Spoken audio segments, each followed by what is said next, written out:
Welcome to 3 Count Commentaries. This is your host, MagMongoSlade. Today we're going to be talking about Monday Night Raw from January the 31st, 2022. Legitimately one of the better episodes of Monday Night Raw from top to bottom. Yes, there was some stuff in it that didn't make sense. Yes, there was some stuff in it to complain about. But the Elimination Chamber is looking like a fantastic show. On paper, this show was incredible. Just the top 2 matches that they put together on this show. The Elimination Chamber match, and then Becky versus Lita. That alone is going to be worth the price of admission. And, you know, maybe WWE is going to WWE it. You know, sometimes they have good ideas, and then the day of the show they decide to eat their boogers or something like that. And every match is disqualifications and, you know, everything's off. You know, bad producers on the show or something or other. I'm saying on paper, this show should probably be one of the pay-per-views of the year. Looking at just the top 2 matches so far. And we haven't even gotten to SmackDown yet. Man. I mean, they came in swinging, man. Usually they kind of take a lull after a Rumble, but they came in swinging. For the sake of time, I'm going to collect all of the stuff on Raw. Instead of going segment by segment, I'm just going to say the men's Elimination Chamber match is set. I am disappointed. For starters, I thought this was going to be #1 contenders. It ended up being for the title.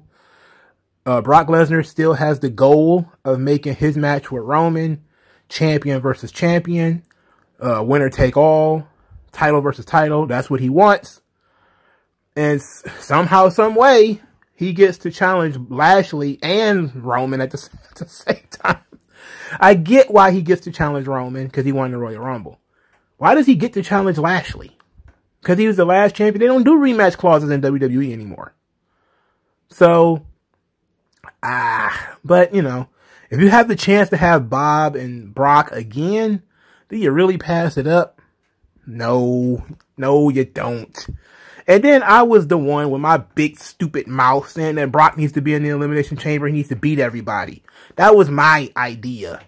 I just didn't think Lashley was going to be in it. I didn't think the title was going to be on the line. I thought he was going to go in there and throw around the Austin Theories and Randy Orton and somebody like that. And that was going to be it. You know, he's going to beat up on Sheamus or something. He's going in there. Look. All right, so they did qualifying matches. The qualifying matches were thus AJ Styles versus Rey Mysterio. Fantastic match. Loved the finish. Great finish. Rey does his senton from the top rope. AJ Styles actually counters it into the Styles Clash. Fantastic finish. Love that finish. AJ Styles is in. Kevin Owens versus Austin Theory. Austin Theory busted his ass in this match. Kevin Owens did very good. They had the throwing the head into the stairs, which was an incredible spot.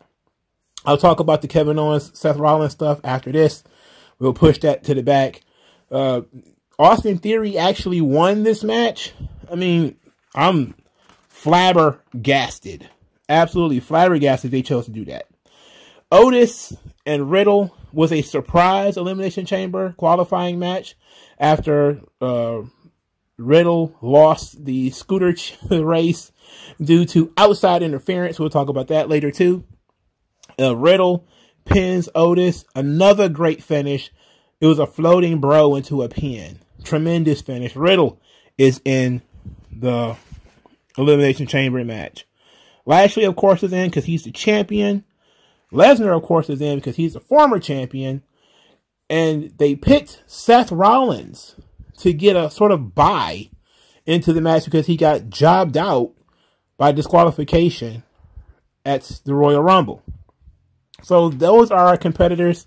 Seth Rollins, Riddle, Austin Theory, Lashley, Brock Lesnar, and AJ Styles. Oh my God. You got a little of everything in here. You got Austin Theory rubbing elbows with Brock and Lashley. You got AJ Styles in there. You got Riddle in there rubbing elbows with these guys, man. Now, before I get into it, let's talk about Riddle. Because I saw, like everybody else saw, that news story that Riddle was supposed to win the Royal Rumble.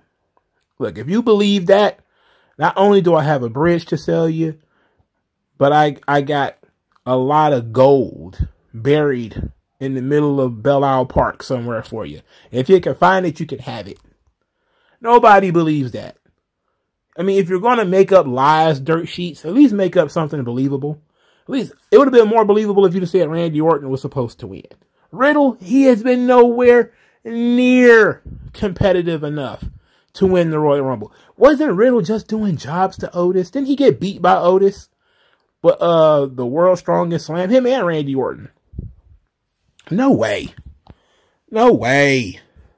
You know, maybe the dirt sheets might be right because Big E was not only not mentioned on this show, I guess he was quietly pushed back to SmackDown, which is what they said.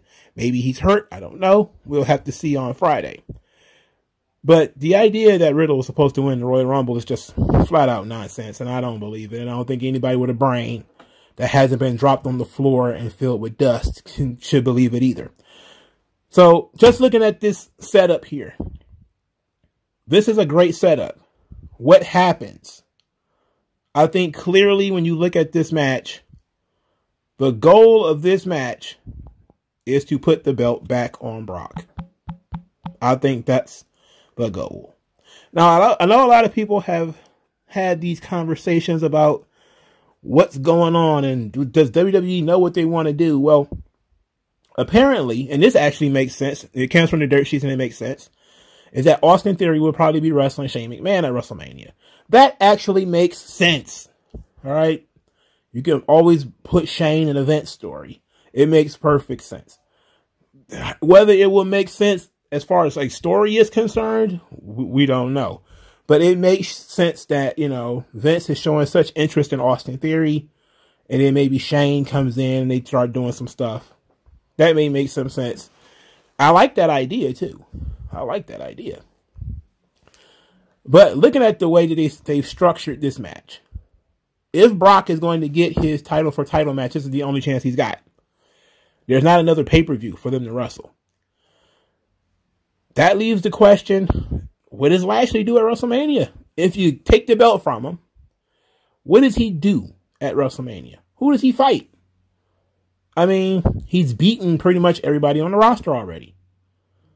The only way for you to effectively continue Lashley's momentum is for MVP to turn on him.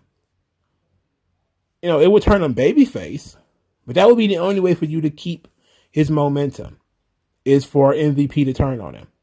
And you just did that with Brock and Heyman. So, no. Maybe you have Roman and the Usos interfere again, and they beat up Brock and he gets eliminated. That's possible. Maybe you move the belt off Lashley and you move it to Styles. Or you move it to Rollins. And then you have Lashley challenge that person, Styles or Rollins, for the title at WrestleMania. That's also possible. But I don't like... This is what I meant by I was disappointed. I was disappointed because I thought, and I had been saying with a big fat mouth, that this would be #1 contenders, and that Big E would win it, and then he would get the title shot against Lashley at WrestleMania. That's what I thought. And then I see that Lashley's going to be in the match. And then I say it's not favorable that he will win it, because they didn't book him very well when he wrestled Brock against Roy at the Royal Rumble. So chances are in the chamber, he's going to go down just like everybody else, which is not good, which sucks, by the way. And, you know, if we're being quite honest, that sucks. He's supposed to be Brock's equal, at least. So what do we do with Bob if he gives up the belt? I have no idea. I legitimately don't have any idea. How do you rehab him in such a short amount of time? I don't know. I don't know. So really, Bob and Lesnar are really your only two options. Seth Rollins is clearly going to be having a match with Kevin Owens. They did a Kevin Owens show episode where Rollins announced that he was going to be in the Elimination Chamber. This is after Kevin Owens has been pretty effusive about how, Rollins should be the real Universal Champion. You're the Universal Champion of my heart. And then after hearing that Rollins doesn't have to qualify, that he can just go into the match, Kevin Owens got a little bit jealous. And then suggested that Seth Rollins go to Adam Pearce and Sonya Deville and complain and boycott. Threaten to get out of the match yourself unless Kevin Owens gets in without having to qualify. And Rollins was hesitant to do so. And it was kind of like, what? About that, So, all right, we can do Rollins and Kevin Owens at WrestleMania. That makes sense. That seems to be what they were building to anyway. Do they need a title? Could it be that Seth Rollins wins the belt here? And that is Seth Rollins versus Kevin Owens for the WWE title at WrestleMania. I like that idea. It's different. But it ain't none of the guys that I wanted. ain't none of the guys I wanted in the match. Do you throw Bob in there to make it a triple threat match? That sucks. Because it's not about him at that point. He's a third wheel. Kevin Owens, Seth Rollins likely will happen. Riddle is, of course, in a tag team thing with Gable and Otis. So he's basically just in this for the showcase. It's great for him. This is his first title match. He gets to show off. He gets to get in there with Brock, who I know he's been jibber-jabbering at for a while. And to be quite honest, I think this match needs to be written one way. Brock starts the match. Brock beats everybody until he gets to Bob. Then the fuckery happens. Roman and the Usos crash the cage or whatever. But that's the way I wanted it. That's the way everybody wants it. It's like the Royal Rumble. Everybody wanted Brock to start. He goes in there and starts throwing people out left and right. Fun time is had by all. I want to see Brock destroy people.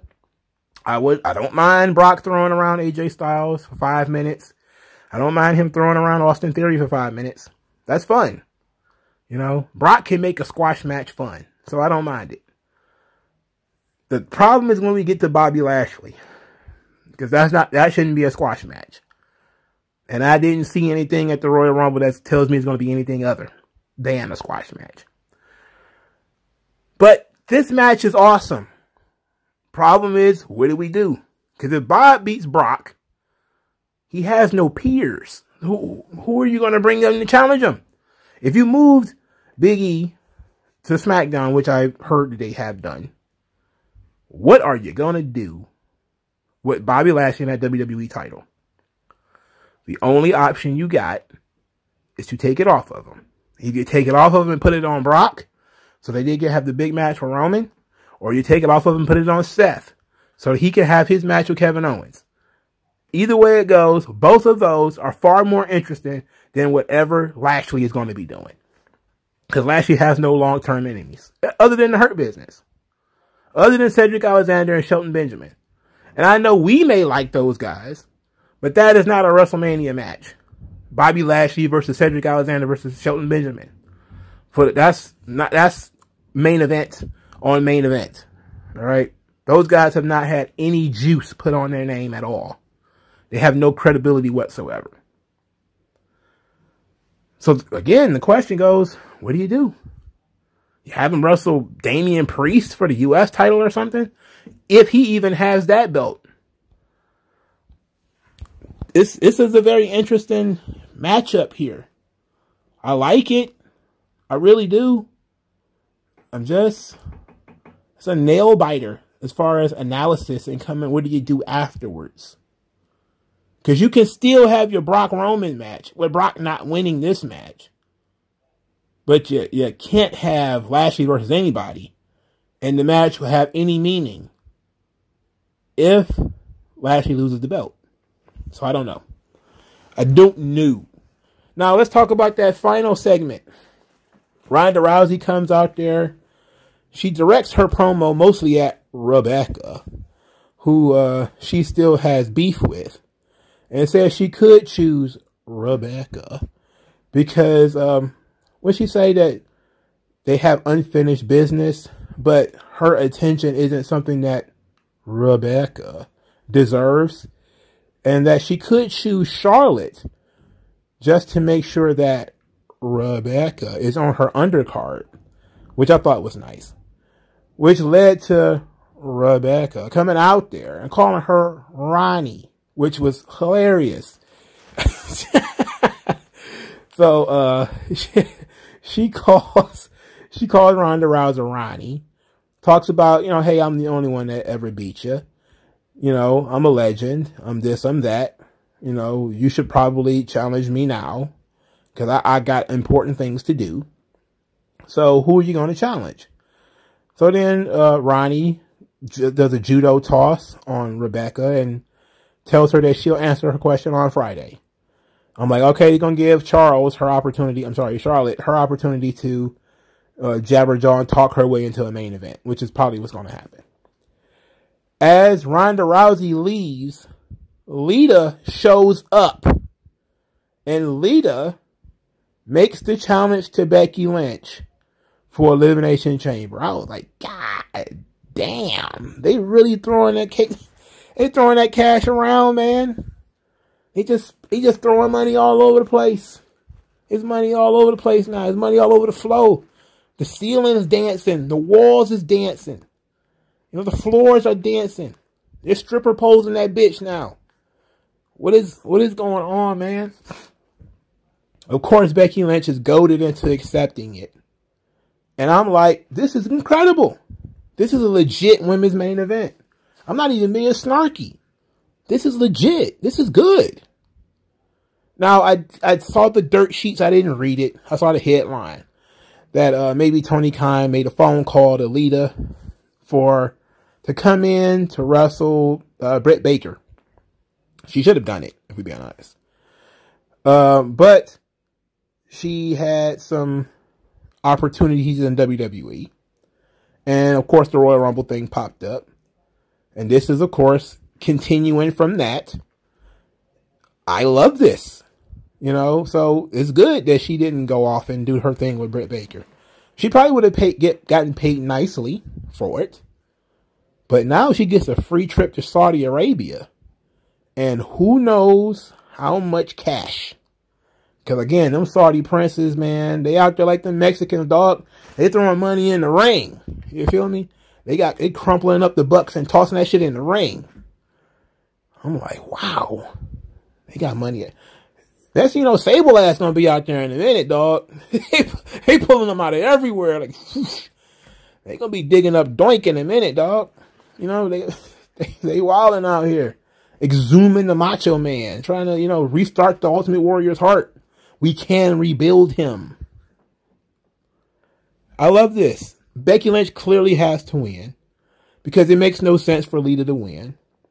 But then, apparently this is going to be the backup. Because there's not going to be a women's elimination chamber. I think this is bigger. This is bigger.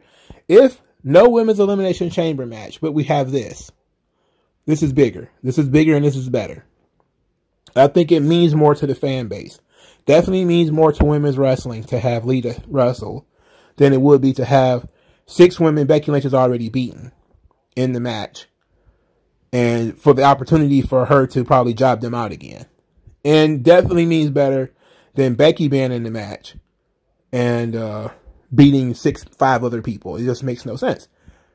And now we have that Lita has been doing stuff with Charlotte. So her storyline with Charlotte is not completely over. But it seems like maybe Charlotte may get involved with this Becky Lynch match. It's entirely possible. But I love this. I like this match on paper. This should be very fun. It should be tantalizing. As far as a women's wrestling match is concerned, Lita is legit. Lita is legit, man. She's been out of the ring for a long time, but she's legit. Her name carries some weight. If she can still go, this match is going to rule. If she can still go, this match is going to rule. It might be Lita's warm-up match for her match at Wrestlemania, and I'm looking at Beth Phoenix like, look, You gotta do something. You know, Trish came back. Lita's coming back. You know, Beth Phoenix. She already had a couple of matches already. Come on, get in there. I don't know against who. You know, I guess Bayley needs to have an opponent. You know, Sasha needs to have one. But, you know, they're throwing this cash around, man. You know, and I'm all about it. If you got the money, spend it. We still got a Goldberg match to announce. And I know a lot of people have caught on that it's likely to be Goldberg and Roman in Saudi. And it was supposed to happen at Mania. It happened in Saudi. All right. Okay. I ain't mad at that. I ain't mad at that at all. Throw that cash, baby. Make it jump. You know, do your thing. The card looking stacked. Looking Jack Boo. You know.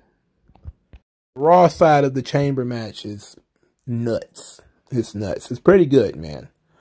As far as the rest of Raw, it was a bunch of nothing. You know, Bianca Belair wins a nothing match against Carmella that really didn't serve any purpose. She's directionless. She's got nothing going on. Angelo Dawkins defeated Dolph Ziggler for apparently no reason. Just because he's from Cincinnati, I guess. You know, Vince is letting guys win in their hometown. He's spending money. I mean, I have no idea what's going on.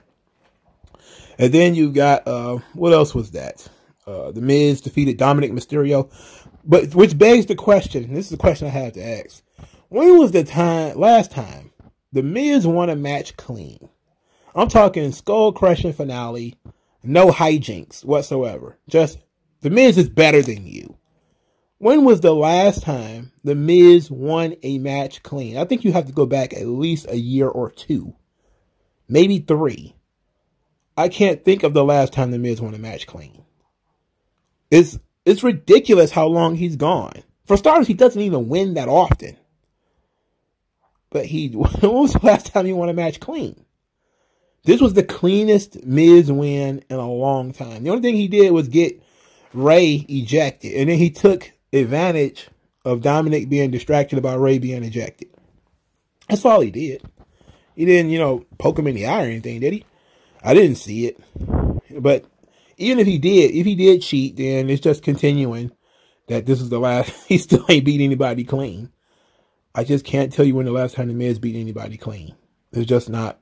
It's unreal. The scooter race. All right, let's talk about the scooter race. So the scooter race, they did 50 laps around the arena, supposedly. I don't think this was on the up and up. The Chad Gable was wearing an aerodynamic bobsledding suit that he got from his Olympic friends because he's an Olympian. Riddle is wearing his RK Bro, Hey Randy t-shirt, which he thinks is going to be helpful to him. They have, I don't know what lap they were on when they stopped by the Street Profits. And the Street Profits give liquor, I'm guessing Crown Royal, or is it Martell, to Riddle. And when Gable shows up, they wouldn't share their drinks with him. Instead, he had to get a drink from Otis. And it was steak sauce.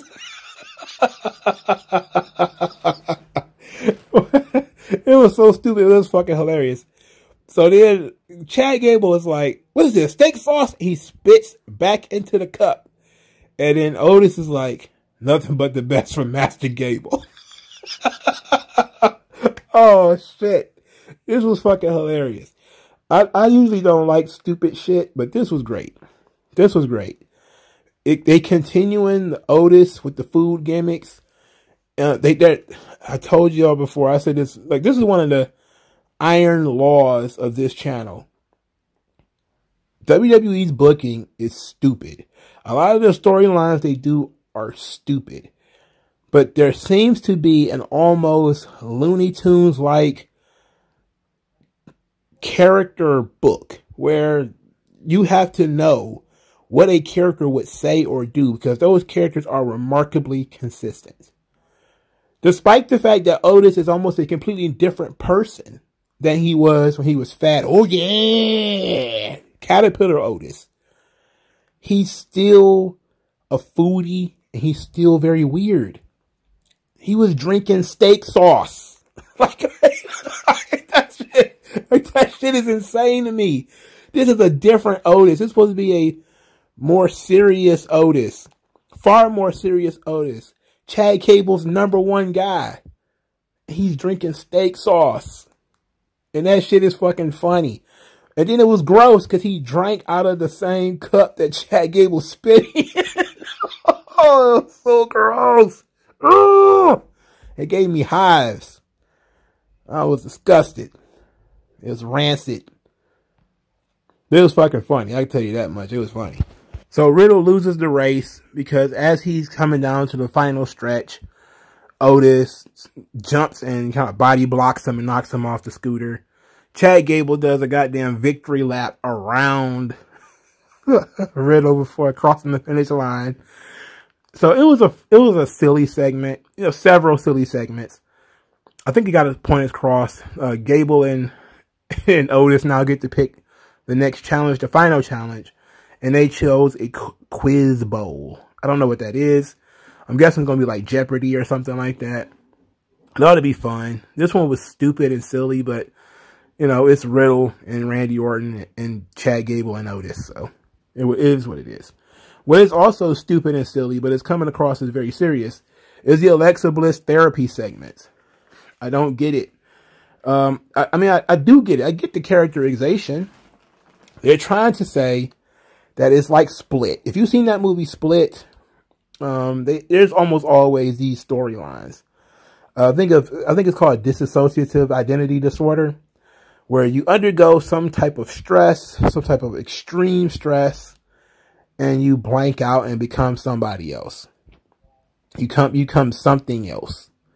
And then once you have plausible deniability that if something you've done, you can always say, I don't remember, I blacked out. And then you have a personality or a character take over. And that person is responsible for all the horrible things that you've done. And when you're bullied and picked on, you disassociate. You create another personality that takes up for you. I mean, the movie Split is just one good example of this. They did this, I think, in a Law & Order SVU episode where, you know, a woman who is abused or whatever, she had like a guardian, masculine personality who spoke differently, had a different persona, was her protector, you know. And I'm guessing that's where they're going with Lily, where Lily is going to be the sort of disassociated protector of Alexa Bliss. And it's only represented by this doll. In any event, you know, Alexa Bliss is now getting emotional about seeing the doll. Because the Lily has always been there. You know, Lily has always been at her side her whole life. Whenever she was bullied and picked on, Lily has been there for her. Always had her back. They're retconning that Lily was probably the creation of Bray Wyatt. But they never did give an origin story for Lily. They never did give an origin story for why Alexa Bliss is acting the way she's acting. We just assumed that it was because of Bray Wyatt. Now they're saying your assumption was probably wrong. Well, I don't think so. I don't think so, but, you know, we all know that it's not wrong. She was fiendized, kind of how you were Jokerized. And now they're trying to, much like when DC Comics tries to create their own Harley Quinn and try to detach Harley from Joker, they're trying to do that. They're trying to create all this stuff to detach Alexa Bliss and Lily from the Fiend. It's like, come on, unless you're just going to bring the fucking guy back in this shit, and let's get it over with, okay? It would have been a lot smoother if we'd have just decided, hey, she went to therapy and now she's better. You know, and we could have just said that. It didn't have to see it. Because if we're seeing that she's going to go to therapy and she's going to come back the same, that's the shits. But then again, it's not over. So I don't know. But in this particular episode, she reiterated that Lily has always had her back, has always been protecting her, looking after her. And then the doctor brought a Lily replica from WWEshop.com to let you know that it's still there for you to purchase them. and buy them now. They might as well just wear a placard to say buy Lily merchandise while you can. In any event, Alexa Bliss got super emotional about seeing Lily again, the doll. And the doctor's like, it's not really Lily, it's just a replica. That's not the real Lily. He doesn't get it. Lily is only a symbol of the doll. Interestingly enough, dissociative personality disorder. I was watching a YouTube video about a Batman villain that is called the Ventriloquist. I forgot all about this guy. He's the guy with the gangster Muppet. You know, like he has the puppet, and the puppet's a gangster. He's a demure, nerdy, you know, accountant looking guy, but he got this puppet that does all this gangster shit, and he fires guns, and he got a scar face, and it's crazy. Like it's really funny, but it goes back to what I was saying before about, you know, dissociative personality disorder, where this guy is really demure and he's really weak, but he is also controlling this puppet, but the puppet is like a completely different person. You know, the puppet is abusing him. It has its own personality. So I'm thinking maybe, is that the direction that they're going with Lily and Alexa Bliss, where she's going to disassociate to the point where she had the power all along, but she's been saying that the power is Lily's and all that. I'm like, it's a little too deep. All right, we're kind of going into the deep end with anchors tied around our ankles. That's why I was better off just saying, let's get out of this. You know, let's cut our losses. You know, let's just say, hey, we fired the fucking guy who was writing the story. Now we're trying to put it together. It ain't working. Or we hired the fucking guy who was writing the story, and now we're going to continue it. Who knows? You know, it's very possible that at the end of all this shit, you know, the Fiend shows up and he's back. Who knows? I have no idea. I'm not going to venture a guess either. All I can say is that the Alexa Bliss therapy segments are seemingly going nowhere. And they're going nowhere fast. And people are getting frustrated with them. Because I know I am. Veer Mahan is still coming to Raw. Even though he's been coming to main event all this time. The whole time they've been showing vignettes about him coming to Raw, it's not been working because he's been showing up on main event on the same fucking show, and people are not reacting. So apparently they don't care about Veer Mahan. All right, I almost forgot. Rhea Ripley defeated Nikki Ash in the first match of the show. Very glad to see that this feud is finally starting to wind down. They've had their real match. I actually thought this match was fine in terms of the way that they was telling the story, as far as Nikki being very crafty. I always find it very strange that sometimes people are very easily beaten. Same person. Nikki is very easily beaten when she was a babyface. You know, like she was basically, you know, 2 or 3 moves, she was getting rolled up and pinned. But now she's a heel. It takes so much more to beat her. That's classic wrestling logic. But Rhea won clean. I don't think this feud is over. I think they're moving Rhea, you know, kind of out of this situation. Hopefully moving it forward. But it doesn't feel like it's over to me. Because, like, what is Rhea going to do? You know, I miss the old days where we used to have just straight up badass matches at big shows just because these two people want to lock horns. You know, like, it would be nice for them to just be like, Bianca ain't doing shit. Rhea ain't doing shit. Let's do Bianca versus Rhea. We don't even need a title. You know, kind of like Undertaker and Diesel. You know, they ain't need no title. That's one of my favorite WrestleMania matches. They ain't need no title. Like Undertaker and Shawn. They don't need a title match. You know, Kurt Angle and Shawn Michaels. They don't need a title. I'm not saying that these girls are on that level. I'm just saying that we can have ourselves 2 top stars want to go head up for bragging rights. Just cause. You know, there's nothing wrong with that. That WrestleMania is the perfect place for that. You know, you can always put a story together around it. You know, shouldn't be too hard. But if you're not going to put Bianca in a title match against Becky, that fucking sucks. But I think they're probably having the match with Lita to likely avoid doing that. I'm going to hold on to the Bianca getting the title match at WrestleMania a little bit longer than I'm going to hold on to Big E getting his title shot again. I think I'm going to have to let that one go.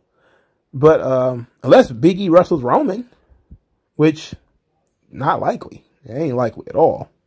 Just something I was thinking about. Like having the big WrestleMania singles match, you know, between two guys who are, you know, kind of unstoppable. And it's like, we got to put the pecking order together. You know, just a big singles match. WrestleMania is the perfect place for something like that. I think they tried to do it with, what was it, Cesaro? Was this Cesaro and Rollins at WrestleMania, I think? Or something like that? I don't remember already. I'm so sorry, guys. So unprofessional for me not to remember. But you still do have guys and girls who are not being used to have no WrestleMania future. Asuka and Bayley. You have Finn Balor. You have Cesaro. You have Damian Priest. You know, you have quite a few guys who are not factored into WrestleMania currently. But, you know, WrestleMania is still 2 months away. And the card has not fully formed yet. I know a lot of people get aggravated because the Royal Rumble happens. And they like the idea of Royal Rumble has happened. Now we know for sure what the main event of WrestleMania will be. It will be blank versus blank. And that's it. You know, now we can work on the undercard.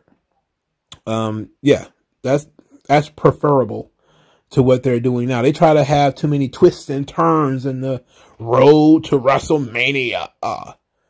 It's like sometimes simple is better. Sometimes simple is better. Sometimes just telling me simply, Brock versus Roman. And Brock is not going to show back up until he wrestles Roman.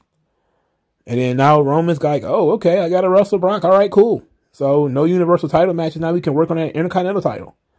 Now we can work on the tag team titles. Now we can work on building some solid mid-card matches. Having yourself a Shawn versus Kurt Angle type of match on SmackDown. You know, between two guys who haven't wrestled that much. A good blood feud, or maybe not a blood feud, but a hot feud. Or something like that. I mean, why just, you could take your top guys off the table for a little while. You know, to build the undercard, you know. But they dropped that $50 million bomb in the middle of the goddamn shit. I mean, you got to do something for Saudi. I mean, maybe they'll have Roman wrestle Mansoor. Wouldn't that beat all? Mansoor, who is undefeated in Saudi Arabia. Maybe he gets the big chance. Maybe it's Mansoor versus Roman. Maybe dreams can come true. Why not? Not a chance. Well, I am wondering if they're going to do Nakamura. They're not going to do Nakamura and Zayn, not in Saudi Arabia, because Sammy ain't going. So I don't know, but the Raw side is looking very good. Now, I also want to talk about one last thing. WWE says they have 15 million TikTok followers. I don't know how I feel about this. I think TikTok is Chinese propaganda. I pretty much lost a couple of friends saying that. I just truly believe that it's Chinese propaganda. But it seems that it's a regular occurrence that when WWE starts up on a social media account, they quickly become number one and outperform the NFL, NBA, etc. They did it with Facebook. They did it on YouTube, and it's usually because WWE is international, and those ventures are, you know, national. The National Basketball Association, the National Football League, and WWE is international. You know, with spots in India and China and Japan and yada yada yada. So they have a larger reach than the NBA, even though the NBA likely has more fans in the United States. And when you have televisions that are rated only in the United States, yeah, it looks like that, you know. But I thought that was an amazing feat. I thought it was pretty cool. Like when you look at WWE having one of the most followed YouTube accounts, you know, them having a huge Facebook account, huge Twitter account, you know, it's like they're everywhere. And growing constantly. That's something you're definitely going to hear about in that first quarter conference call. You're definitely going to hear about them having 15 million TikTok followers. Because that's ad revenue, baby. How much in ad revenue? I don't know. But it's ad revenue for sure. You know, and I'm pretty sure every little bit counts. They're not turning that money away, you know. So, you know, it ought to be very interesting. But even more so than that, is it goes to show how much reach they have with the younger audiences. Because only young people use like TikTok and certain shit like that. Like most older people I know, they barely even use YouTube. They barely have Facebook accounts. I don't even have a Facebook account. So when you have WWE and they have these really large Instagram accounts and Twitter and YouTube and shit, it's not old people. It's all young people. Young people internationally, you know, so they are quickly becoming a global phenomenon. Like I know that the #1 sport in the world is soccer. What we call soccer, what the Europeans call football. I know WWE doesn't even compare to football. You know, like European, Mexican football. You know, they play soccer in Africa. You know, there's no competition. But as far as American leagues, it makes sense. You know, when I saw the thing that they put up, I was like, of course WWE would be #1 when you're looking at the National Basketball Association, the National Football League, the National Hockey League, and WWE is international. So it makes perfect sense. But it's a good marketing scheme because they are international, and the NBA tries to be international. They do play games in Europe. They do have headquartered in China. We all know about LeBron James kissing the boots of the Chinese and all that kind of stuff. We get that, you know. And the NFL runs games in Europe. They also run games in Mexico. So we get that, you know, these leagues, while they call themselves national, sometimes they have some international components to them. Just like the National Hockey League has Canadian football, Canadian teams. It's like, what nation, actually? You have Canadian teams. And the NBA also has Canadian teams. But it's just very interesting that I thought to mention that. But, you know, again, the Elimination Chamber match is looking very good.